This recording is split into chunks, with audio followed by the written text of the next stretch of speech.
ನಮಸ್ಕಾರ. ಇವತ್ತು ನಾವು ಕನ್ನಡ ಪಠ್ಯದಲ್ಲಿ ಬರುವ 4 ಬೇರೆ ಬೇರೆ ಕಥೆಗಳನ್ನು ನೋಡೋಣ. ಈ 4 ಕಥೆಗಳು ನಮ್ಮ ಮುಂದೆ ಒಂದು ಶಕ್ತಿಯುತವಾದ ಪ್ರಶ್ನೆಯನ್ನ ಇಡ್ತವೆ.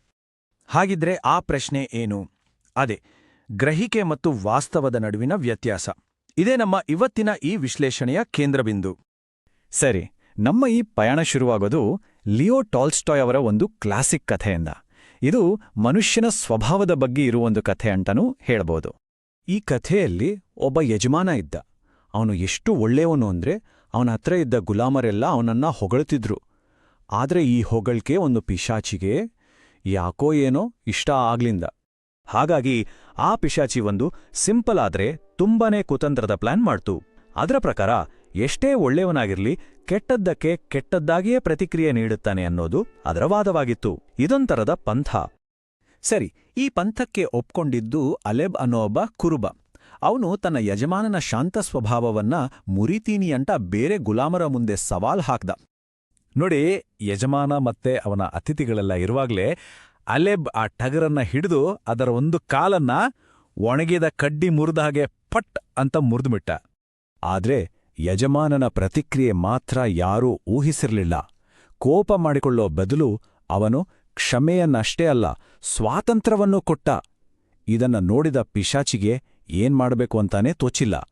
ಈ ಒಂದು ಆಳವಾದ ವಾಸ್ತವವನ್ನ ನೋಡುವ ಥೀಮ್ ಕವಿತಾ ಕುಸುಗಲ್ ಅವರ ಒಂದು ಪದ್ಯದಲ್ಲೂ ಮುಂದುವರಿಯುತ್ತೆ. ನೋಡೋಣ ಬನ್ನಿ. ಈ ಪದ್ಯ ಹಗಲು ಮತ್ತು ರಾತ್ರಿಯ ವ್ಯತ್ಯಾಸವನ್ನ ತುಂಬಾ ಚೆನ್ನಾಗಿ ಕಟ್ಕೊಡುತ್ತೆ.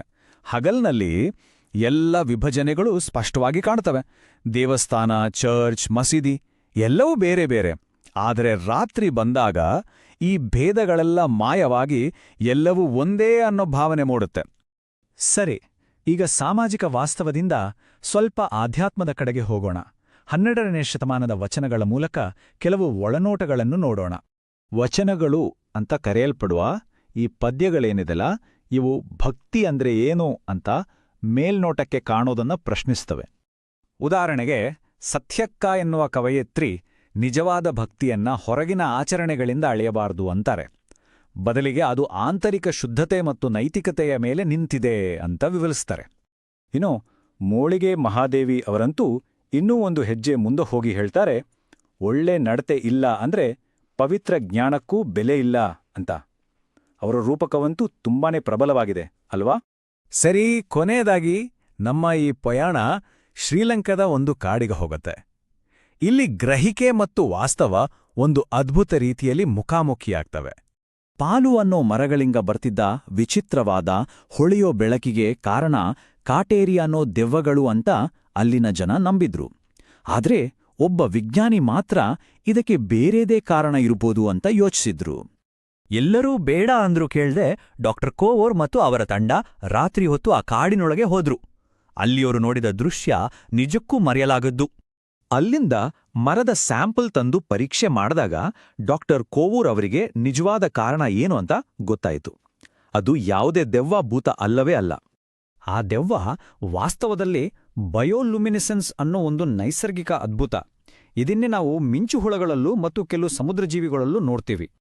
ಹಾಗಿದ್ರೆ ಕ್ಷಮಿಸುವ ಯಜಮಾನ, ಎಲ್ಲವನ್ನೂ ಒಂದಾಗಿಸೋ ಕತ್ತಲೆ, ಆಳವಾದ ವಚನಗಳು ಮತ್ತು ಹೊಳೆಯುವ ಮರಗಳು ಇವೆಲ್ಲವನ್ನೂ ಬೆಸೆಯುವ ಆ ಒಂದು ಸಾಮಾನ್ಯ ಎಳೆ ಯಾವುದು? ನೋಡಿ, ಪ್ರತಿಯೊಂದು ಕಥೆಯೂ ತನ್ನದೇ ಆದ ರೀತಿಯಲ್ಲಿ ಕಣ್ಣಿಗೆ ಕಾಣೋದನ್ನ ದಾಟಿ ಆಳವಾದ ಸತ್ಯವನ್ನ ಹೇಗೆ ನೋಡ್ಬೇಕು ಅನ್ನೋದನ್ನ ಹೇಳುತ್ತೆ ಅಲ್ವಾ? ಹಾಗಾದ್ರೆ ಇದೆಲ್ಲದರಿಂದ ಕಲಿಯಬೇಕಾದ ಪಾಠ ಏನು? ನಮ್ಮದೇ ಜೀವನದಲ್ಲಿ ಯಾವುದನ್ನ ನಾವು ಕೇವಲ ಮೇಲ್ನೋಟದಿಂದ ನೋಡಿ ತಪ್ಪು ತಿಳಿದುಕೊಳ್ತಿರ್ಬೋದು? ಇದು ನಿಜಕ್ಕೂ ಯೋಚನೆ ಮಾಡ್ಬೇಕಾದ